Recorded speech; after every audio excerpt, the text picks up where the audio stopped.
시편 144편은 다윗의 시 그렇게 되어 있습니다. 다윗이 또 시를 지금 짓고 있는데 우리가 다윗의 시들이 많이 있지만 또 다윗의 시 가운데 아름다운 그러한 시, 사랑의 고백의 시이기도 합니다. 오늘 성경 본문에 나타난 말씀은 그러합니다. 본문에 나타난 말씀은 다윗이 지금 상황이 좋은 상황은 결코 아닙니다. 그런데 다윗이 좋은 상황은 아니지만 그가 과거를 회고합니다. 과거를 회고할 때 하나님은 내게 어떤 하나님이신가? 그러면서 하나님, 지금의 상황에서 나를 건져주십시오. 이렇게 고백하는 거죠. 그것뿐만 아니라 하나님을 의지하는 백성은 하나님 이렇게 복을 주시는 것을 믿습니다. 그런 은혜가 내 삶에도 임하는 것을 믿습니다. 이런 고백이 바로 시편 144편에 나타나는 말씀입니다. 우리가 신앙생활한다 이렇게 이야기하는데 신앙생활이 뭐냐 하는 것을 오늘 본문에 나타난 말씀은 우리에게 잘 나타내고 있는 거죠. 신앙생활이 잘 되려면 가장 먼저가 내가 누군가를 알아야 됩니다. 내가 누군지를 알아야 내가 믿고 의지할 대상, 존재가 생기는 거지. 내가 누군지를 모르는 사람은 내가 믿고 의지할 대상의 존재가 생기지 않습니다. 나 잘나고 똑똑한 사람이 누구를 믿겠습니까? 나 잘나고 똑똑한 사람이 누구를 의지하겠습니까? 나 잘나고 똑똑한 사람은 누구도 믿지 않습니다. 의지하지 않습니다. 제 잘난 맛에 그냥 사는 겁니다. 그런데 다윗은 자신이 어떤 사람인지에 대해서 분명히 알고 있었습니다. 오늘 성경의 3절 말씀 보면 사람이 무엇이관데 무엇이기에 그를 알아주시며 인생이 무엇이기에 그를 생각하시나이까? 사람은 헛것 같고 그의 날은 지나가는 그림자 같으니이다. 자기 인생에 대해서 다윗은 분명히 알고 있었습니다. 하나님, 인생이라는 게 뭡니까? 하나님 앞에서 내가 산다는 것이 겨우 그림자에 불과한 그러한 인생인데 그림자가 무슨 힘이 있겠습니까? 그림자는 아무리 커도 힘도 없고 그림자는 아무리 커도 능력도 없는데 하나님 그림자에 불과한다. 이 그림자에 불과한 지나간 모든 일들 내가 무엇을 한다고 해봐도 업적을 쌓는다고 해봐도 그림자에 불과한 것들인데 하나님 실체는 내가 아니고 실체는 하나님이신데 지금 그 얘기하고 있는 거예요. 내가 누군지를 알아야. 그렇습니다. 사람은 자기 자신이 누군지를 분명히 알아야 되는 거죠. 내가 얼마나 죄인인지, 얼마나 연약한지, 내 스스로 문제를 해결할 수 없는 존재라는 거. 그것을 할 때 우리의 믿음의 대상이 생기지, 그걸 모르면 믿음의 대상이 생기질 않습니다. 결국 우리는 왜 나왔습니까? 우리가 내 죄의 문제를 내가 해결할 수 없다는 걸 너무 잘 알기 때문에 나온 거 아닙니까? 우리의 죄의 문제를 해결하시는 분이 있다는 것을 믿기 때문에 우리가 얼마나 연약한지 오늘 하루를 살아가는 일에 대해서 내가 할 수 있는 일이 사실은 따지고 보면 아무것도 없다는 사실을 알기 때문에 오늘 우리는 새벽에 나온 거예요. 그래서 다윗은 하나님 앞에 자신이 누구인지를 너무 잘 알기 때문에 하나님을 믿고 의지하는 거예요. 이게 바로 믿음이고 이게 신앙이에요. 자신을 모르는 사람, 교회 와서 여전히 자기 자신이 죄인인 줄 모르는 사람, 교회 와서 자기 얼마나 연약한 존재인지 모르는 사람, 교회 와서 자기가 그림자에 불과하다는 것을 모르는 사람은 신앙생활을 하는 거 아닙니다. 그 사람은 그냥 인격 수양하고 마음 수양해서 좀 더 나은 인격적인 인간이 되기를 위해서 그냥 교회 왔다 갔다 하는 거지 그 사람 신앙생활을 하는 거 아닙니다. 신앙생활은 내가 얼마나 죄인인지 내가 아무것도 할 수 없는 존재라는 것을 알기 때문에 그림자에 불과한 내 인생을 알기 때문에 내 삶의 실체이신 그분이 누구인지를 알기 때문에 그분을 바라보고 쫓아가는 거. 이게 신앙생활인 거죠. 자, 그러면 신앙생활은 그냥 되는 게 아니라 믿음의 고백이 있어야 됩니다. 다윗은 믿음의 고백을 무엇라고 이야기합니까? 1절 말씀 보면 나의 반석, 2절에 나의 사랑, 나의 요새, 나의 산성, 나를 건지시느니 나의 방패, 내게 복 주시는 하나님, 백성들이 복종하게 하시는 복 주시는 하나님, 하나님에 대해서 그렇게 고백하죠. 그런데 특이한 것이 2절 말씀 보면 여호와는 나의 사랑이시여. 다윗이 고백할 때 나의 힘이 되신 여호와여 내가 주를 사랑합니다. 이렇게 고백하는데 나의 힘이 되신 여호와여 내가 주를 사랑합니다 하는 고백하고 여호와는 나의 사랑이십니다라는 고백은 다른 거예요. 그분이 내 힘이 되기 때문에 내가 사랑하는 거하고 내가 그냥 사랑하는 것이 전혀 다른 겁니다. 여호와는 나의 사랑이십니다. 다윗의 고백 가운데 처음 나오는 그런 고백이거든요. 여러분은 어떻습니까? 남편을 사랑하고 아내를 사랑하고 자녀를 사랑하고 그런 사랑이 그들이 내게 무엇이 도움이 되기 때문에 사랑하는 겁니까? 아니면 그 존재 그 자체를 사랑하는 겁니까? 존재 자체. 그러니까 이 존재 자체, 이 사랑이라고 하는 것을 다윗은 어떻게 고백하느냐면 주의 신을 내게서 떠나지 말게 하옵시고 그렇게 말하죠. 영화들 보면 영화 가운데 나오는 대사들 가운데 하나가 무슨 대사들이 나오고 있느냐면 내가 가장 두려워하는 것은 당신이 나를 떠나서 당신이 내 곁에 없는 겁니다. 이런 거거든요. 당신이 나한테 무슨 힘이 되고 도움이 되고 뭐 이런 얘기가 아니라 당신이 나를 떠나서 내 곁에 없는 거, 그게 내 삶에 내게 가장 큰 두려움입니다. 존재 자체의 존재. 에릭 프롬은 무엇라고 이야기합니까? 에릭 프롬은 이야기할 때 행복은 소유에 있지 않다. 행복은 존재에 있다. 소유하는 게 아니라 존재 그 자체가 행복이라는 거죠. 존재 그 자체가. 다윗이 지금 많은 이야기를 합니다. 하나님 나의 반석입니다. 나의 요새입니다. 나의 산성입니다. 나의 방패십니다. 나를 건지시는 자입니다. 하나님은 내게 복 주시는 분입니다. 이렇게 막 고백을 하지만 다윗의 실제의 중요한 고백은 뭐냐면 하나님 나의 사랑입니다. 우리 성도들의 마음 가운데 하나님은 나의 사랑이십니다. 이런 고백이 있는 은혜가 있기를 바랍니다. 이 고백이 진짜 믿음이에요. 이 고백이 진짜 신앙이에요. 우리는 살아가면서 헤라크레스라고 하는 영화 보면 그런 이야기도 나와요. 그 영화 가운데 당신이 내 아내가 돼달라. 그러면서 강제로 공주를 잡아와서 자기 아내를 삼으려고 해요. 그랬더니 그런 이야기예요. 당신이 내가 사랑하는 사람의 혀를 뽑아도 그가 나에게 아무 말도 못할지라도 난 그 사람 사랑합니다. 내 사랑의 한 조각도 당신에게 줄 수 없습니다. 그래요. 우리가 살아가면서 하나님 나의 힘이 되어 주셔서 사랑합니다. 그게 아니라 하나님 사랑합니다. 하나님이 나의 사랑이십니다. 이러한 믿음의 고백, 이 고백이 있기를 축복합니다. 두 번째는 신앙이라고 하는 것은 믿음의 고백만이 아니라 그분을 찬양하는 일입니다. 오늘 1절 말씀 보면 여호와를 찬송하리로다. 그렇게 돼 있어요. 9절에 나타난 말씀 보면 하나님이여 내가 주께 새 노래로 노래하며 열줄 비파로 주를 찬양하리이다. 고백하는 것만이 아니라 내 존재가 그분의 존재라는 분명한 인식인 거죠. 그분이 존재하기 때문에 내가 사랑하는 것 그것만이 아니라 나도 당신의 사랑입니다. 나는 당신을 위해서 존재합니다. 사람의 제일 된 목적이 무엇입니까?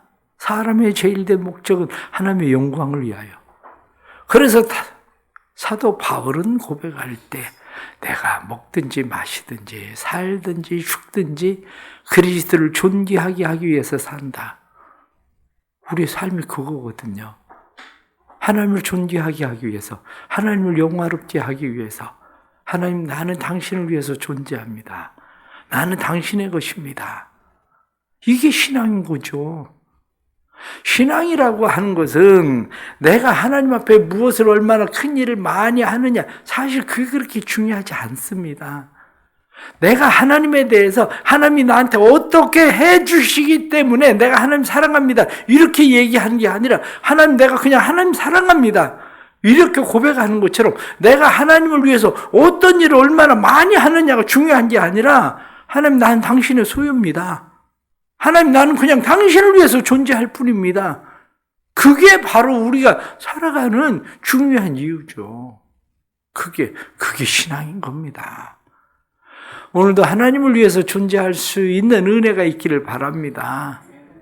오늘도 우리가 살아가면서 얼마나 우리가 큰 일을 이룰 것인가, 그 문제만이 아니라 하나님을 의지하고 하나님을 신뢰함으로 우리가 그냥 하나님을 찬양하는 일. 그래서 오늘 성경에 나타나는 말씀을 보면 이 말씀 가운데에 10절 말씀도 보면, 주는 왕들에게 구원을 베푸시는 자시요 그의 종 다윗을 해하려는 칼에서 구원하시는 자니이다. 여기 이방인의 손에서 나를 구하여 건지소서. 지금 만나고 있는 상황이 힘들고 어려운 상황이에요. 하나님, 나 좀 건져 주십시오. 지금 그의 말 가운데에 그의 오른손은 거짓의 오른손, 그의 입은 거짓을 말한다. 오른손은 거짓의 오른손이라고 말하는 것은 무슨 얘기냐면, 서로 우리는 악수할 때 오른손을 잡고 이렇게 악수해요. 그 얘기가 뭐냐? 내 손에 칼이 없습니다, 그 얘기거든요. 그런데 악한 사람은 어떻게 합니까? 오른손으로 악수하면서 왼손으로 칼로 찌르거든요. 그런데 지금 그 얘기하고 있는 거예요, 다윗이. 그들의 오른손은 거짓의 오른손. 그들이 내 오른손끼리 언약을 맺었는데, 약속을 했는데, 그들은, 입은 보십시오, 그들은 다 거짓을 말하는 사람들, 내게 칼을 휘두르는 사람들입니다. 그 얘기예요. 그래도 하나님, 이들에게서 나를 건져주십시오. 이런 상황에 다윗이 고백하고 있는 것이, 하나님 사랑합니다, 내가 그래도 하나님 찬양합니다, 이렇게 말하는 거예요. 다음에 나타나는 마지막 말씀을 보면 12절부터 15절까지 말씀 가운데 15절 말씀을 보면 그렇습니다. 이러한 백성은 복이 있나니 여호와를 자기 하나님으로 삼는 백성은 복이 있도다. 지금 상황은 조금 전에 말씀을 드린 대로 힘들고 어려운 상황이에요. 그런데 뭐라고 고백하냐면, 이런 백성은 복이 있습니다. 하나님께서 내 하나님이시니 하나님은 내게 이런 은혜를 주실 겁니다. 그렇게 믿음으로 고백하는 거예요. 무엇라고 고백하느냐? 자녀에 대한 하나님께서 복을 주실 겁니다. 우리 아들들은 장성한 나무같이 그렇게 될 것이고, 우리의 딸들은 궁전에 잘 다듬어진 모퉁이돌같이 그렇게 우리 딸들은 아름답게 하실 겁니다. 뿐만 아니라 하나님께서 내 소유의 복을 주셔서 곡간에는 백곡이 100가지 곡식이 가득하다. 우리에는 양이 천천만만으로, 이게 완전수죠. 천천만만으로 번성한다. 뿐만 아니라 소들이 무겁게 짐을 실었다. 하나님께서 내 소유의 복을 주실 겁니다. 또 다른 하나는 환경의 복을 하나님께서 주실 겁니다. 내 삶의 환경에 내가 침노하는 일도 없고, 뿐만 아니라 다른 사람들이 나를 침노해서 내가 나가서 막을 일도 없는, 우리 거리에 슬피 부르짖는 일이 없는 그러한 은혜를 하나님께서 내게 주실 겁니다. 이렇게 다윗은 믿음으로 고백하는 거예요. 신앙은 바로 그런 겁니다. 지금의 삶의 환경만 바라보고 우리가 사는 것이 아니라, 지금의 삶의 환경이 아니라 하나님께서 과거에도 내게 이렇게 일을 하셨기 때문에 앞으로도 하나님께서 이렇게 일하실 겁니다. 이 고백이 바로 신앙생활을 하는 중요한 이유죠. 하나님을 어떻게 고백합니까? 지금 현재 하나님께서 내게 은혜를 주셔서 감사하면서 사는 거 잘하는 일입니다. 그러나 지금의 삶의 상황이 환경이 힘들고 어려워도 하나님을 의지하는 백성은 복이 있습니다. 이렇게 말하는 것처럼 하나님이 일하실 겁니다. 하나님이 이렇게 복을 주시고 이렇게 도와주실 겁니다. 자녀들에게 소유에 뿐만 아니라 환경에 하나님께서 복을 주실 겁니다. 이렇게 고백하고 살아가는 일, 이것이 바로 우리가 올바로 신앙생활하는 그러한 신앙생활인 거죠. 우리 하나님께서 사랑하는 성도들의 삶에 이러한 은혜와 복을 주시는 역사가 있기를 바랍니다. 우리는 믿음을 가지고 산다고 말합니다. 그런데 우리의 믿음이 어떤 믿음입니까? 다윗이 고백하는 것처럼 이러한 믿음이 우리 안에 과연 있나? 그렇다면 결론적으로 말씀을 드리면 그렇습니다. 하나님, 믿음을 주세요. 내가 하나님에 대해서 바른 고백을 할 수 있는, 신앙의 고백을 할 수 있는 믿음을 주십시오. 내가 어떤 존재인지, 내가 얼마나 죄인인지, 얼마나 연약한지, 내가 얼마나 문제를 해결할 수 없는 인간인지를 하나님 깨닫게 해주시고, 내가 겨우 그림자에 불과하다는 것을 깨닫게 해주시고, 하나님이 내 삶의 실체라는 것을 깨닫는 하나님 은혜를 주십시오. 그리고 기도해야 돼요. 그렇게 기도할 때 나를 발견할 뿐만 아니라 하나님을 발견하는 은혜가 우리의 삶에 임하는 거죠. 그래서 사랑이라고 하는 것은 그렇습니다. 고백하지 않으면 사랑이 아니다. 이렇게 말하는 것처럼 하나님에 대해서 계속 그냥 고백해야 돼요. 하나님 사랑합니다. 하나님 사랑합니다. 어떤 상황을 만났을 때 하나님 왜 이렇게 하세요가 아니라 하나님 사랑합니다. 그래도 하나님 사랑합니다. 그리하지 아니하실지라도 하나님 사랑합니다. 하나님 존재 그 자체를 사랑합니다. 하나님 존재 자체가 내게는 행복입니다. 이러한 사랑의 고백, 이것이 우리의 삶에 늘 기도가 되기를 축복합니다.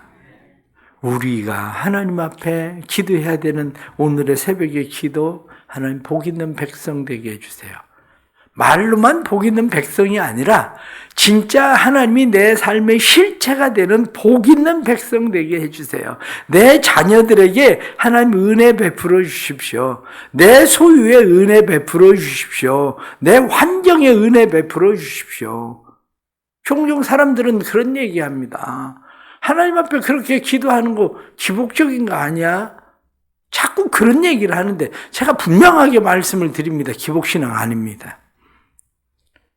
내가 뭘 할 수 있다고 생각하는 사람이 교만한 사람이지, 그 사람이 나쁜 사람인 거지. 내가 아무것도 할 수 없는데, 그러면 내가 하나님을 의지하는 게, 하나님에게 구하는 게 왜 그게 기복입니까? 그럼 자녀들을 생각해 보세요. 자녀들은 어떻습니까? 자녀들이 학교 갔다 와서 엄마한테 뭘 해달라고 그러고 뭐 달라고 그러고 학교 갈 때 뭘 돈 달라고 그러고, 그럼 자녀들이 나쁜 겁니까? 그렇지 않아요. 자녀들은 알고 있어요. 내가 돈이 없는 걸? 내가 밥을 할 줄도 모르는 걸? 내가 할 수 있는 게 없으니까. 내가 의지할 수 있는 분이 누구예요? 엄마잖아. 항상 달라고 하는 것만도 아니에요. 아이들은 학교 갔다 와서 엄마가 집에 있으면 그 존재 자체로 행복한 거예요. 그래서 가방 던져놓고 나가서 실컷 놀다가 또 오는 거예요. 그런데 집에 와보니까 엄마가 없어. 그러면 애가 기가 푹 죽어요. 엄마가 없다는 사실 그 자체로 가방 던져놓고 나가서 놀아야 되는데 애가 나가서 놀지도 않아. 나가서 논다고 해도 재미가 없어. 왜? 엄마라는 존재를 알거든요. 그게 왜 기복입니까? 그게 왜 나쁜 겁니까? 어리석은 사람들이 다른 사람들의 잘못된 설교에 속아서 늘 하는 게 그게 기복신앙이고 그런 기도하면 안 된다. 이렇게 얘기하는데 그것처럼 어리석은 게 어디 있습니까? 그게 내가 어떤 존재인지 아는데 어떻게 하나님 앞에 기도를 안 하냐고요. 어떻게? 하나님 내 자녀들 내가 어떻게 못합니다. 내가 낳았는데 하나님 내가 어떻게 못해요.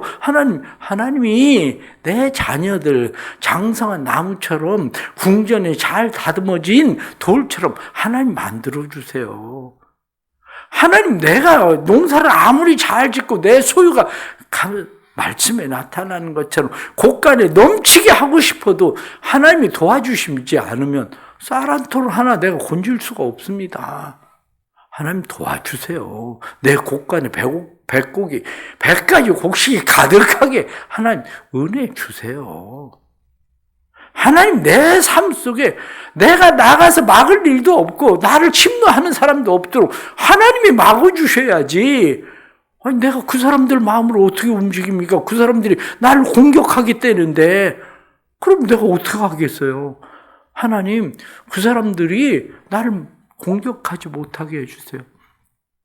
우리는 왜 북한이 우리를 공격하지 못하게 기도합니까? 아니 김정은이 마음이 갑자기 휙 돌아서가지고 막 장사포 그냥 다 쏴대고 그러면 우리가 무슨 재주로 나가서 막는 수밖에 더 있습니까? 그런데 하나님이 그거 막아주셔야 되는 거지. 그래서 기도하는 거지. 잘못된 거 아닙니다. 기도하세요. 그게 겸손한 사람이에요. 하나님, 난 아무것도 못합니다. 난 그림자입니다. 하나님 실체십니다. 기도하는 거. 그것이 바로 믿음이고 신앙인 거예요. 그게. 오늘 이 새벽에도 우리 하나님께서 이러한 백성은 복이 있다. 여호와를 자기 하나님으로 삼은 백성, 하나님을 의지하는 백성, 하나님을 신뢰하는 백성, 하나님을 믿고 의지하고 신뢰하기에 하나님 앞에 기도하는 백성이 복이 있다. 믿음을 가지고 새벽에 기도할 수 있기를 바랍니다. 기도하겠습니다. 하나님 아버지, 인생이 무엇이기에 우리가 생각하면 우리는 그림자에 불과하다는 것을 압니다. 우리는 죄인이라는 사실을 압니다.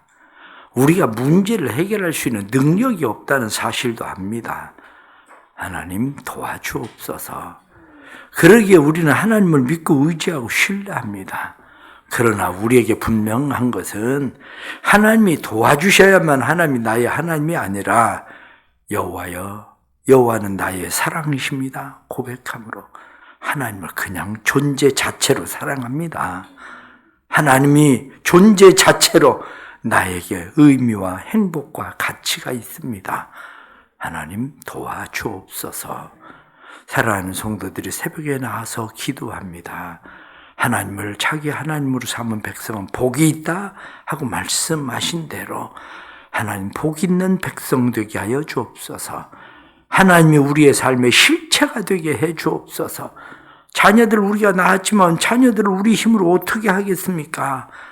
하나님 도와주셔서 자녀들이 장성한 나무 같게 해주시고 자녀들이 궁전에 잘 다듬어진 돌 같게 만들어 주옵소서. 뿐만 아니라 우리의 곳간을 주께서 채워주시되 하나님의 그 사랑하는 자의 곳간을 제물로 채워주신다고 성경이 말씀한 대로 하나님 사랑하는 백성들의 곳간을 제물로 채워주옵소서. 환정의 복을 주셔서 나가서 막는 일, 거리에 슬픈 일이 없게 해 주옵소서. 하나님이 막아주셔야 그들이 우리를 침노하지 못하오니 저 북한도 막아주시고 환난이나 근심이나 걱정이나 염려나 질병도 막아주시고 모든 것 막아주시는 하나님을 보게 해 주옵소서. 늘 하나님 찬양하며 살게 해주시고 오늘도 하나님 앞에 감사하며 하나님을 찬양하는 백성들마다 복이 있도록 도와주옵소서. 예수님의 이름 받들어 기도드리옵나이다. 아멘.